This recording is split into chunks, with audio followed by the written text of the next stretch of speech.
Thanks for taking time to be in the interview. I appreciate you stepping out of your business schedule. Can you share a little bit about your perspective in terms of trade between Canada and Africa? Well, look, thank you very much for the time and for the opportunity to conduct this interview with you. The trade between Canada and Africa is on a fast track. It's expanding. It's expanding very quickly. We all know that Africa is the continent of the future. It's the new frontier, but it's also the last frontier. So it's extremely competitive. However, we all know that demography drives economic development, and the demography of Africa is absolutely fantastic. Africa is about 1.4 billion individuals. It's going to go to 2.4 in the next 30, 40 years. There's a massive movement out of agriculture into middle class, into industrial companies, industrial production. Hence, you're going to see massive consumption coming into Africa, and consumption with the right level of power, purchasing power. Hence, Canada needs to be part of this. The Canadian Council on Africa is the outer route. It's the bridge between Canada and Africa. We want this to be the platform that Canadian companies will utilize to come to Africa, and we want it to be the platform that African government want to use to come and present to Canadian companies. Do you feel the council will provide a kind of an endorsement for new entries into the Africa? Absolutely. The council has to be the platform to facilitate the entry, to direct and to help and to coach some of our Canadian companies, but really to organize meetings and where Canadian companies can come and meet senior official of countries, African countries, to help them and to accelerate the process. If you go in cold, it can be a long process. What are some of the risks there, Benoit?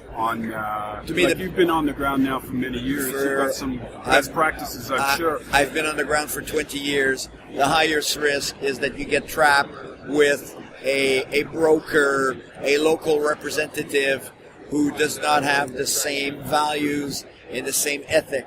And that's the biggest risk. Most bad experiences in Africa come from the fact that you were using the wrong partner. And to me and the Canadian Council, we want to be there and to make sure that you have the right approach. For companies, it's the same thing.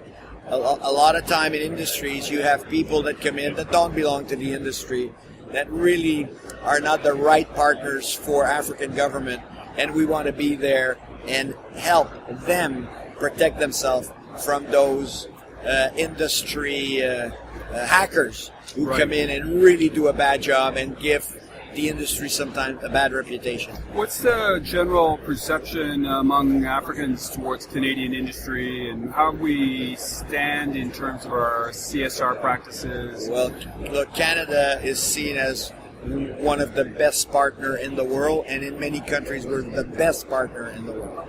So we're the best partner because of our management skills, because of our management structure.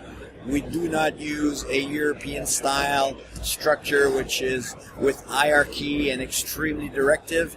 We have much more of a flat managerial structure, and in Africa it works extremely well. Yeah. The Africans are very well trained. They want to work hard. They like the company that they work for. They're very dedicated. So a very directive managerial structure doesn't work well with them. They prefer the Canadian style. So for us, Canada's been a great partner over the years. As you know, we have a lot of bursary programs. So the students come to Canada, they come back into their own countries, they do very well, and they have ties. I mean, everybody's got ties to Canada. They have a son, they have a friend who studied in Canada.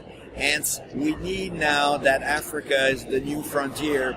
Well, Canada needs to use its expertise, but its contacts in Africa to be part of the development of Africa. I mean, we played a development role. We now have to tie development to an economic development. So social development we were extremely good at.